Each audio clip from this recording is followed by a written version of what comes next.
वाक़ई update कंदालू। Breaking news है। Sindh high court money laundering case में FIA जे अॻूणे DG बशीर मेमण जी हिफ़ाज़ती ज़मानत मंज़ूर करे वरिती आहे। ब्रेकिंग न्यूज़ है। मां सां शेयर कंदालू। सिंध हाई कोर्ट बशीर मेमण जी वधीक 10 ॾींहनि जी हिफ़ाज़ती ज़मानत मंज़ूर कई आहे। अदालत बशीर मेमण के पेश थी बयान रिकॉर्ड कराइण जो भी नोटिस जारी किया है। ब्रेकिंग न्यूज़ है। अवांखे अपडेट कंदालू। अहम ख़बर है। Sindh high court money laundering case में FIA जे अॻूणे DG बशीर मेमण जी हिफ़ाज़ती ज़मानत मंज़ूर करे वरिती आहे।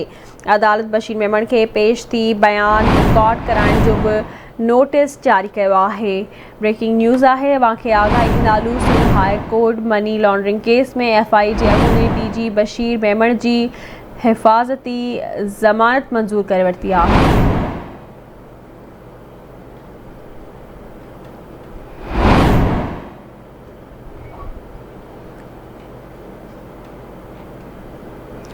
अवांखे अपडेट कंदालू। अहम ख़बर है। सिंध हाई कोर्ट बशीर मेमण जी वधीक 10 ॾींहनि जी हिफ़ाज़ती ज़मानत मंज़ूर करे वरिती आहे।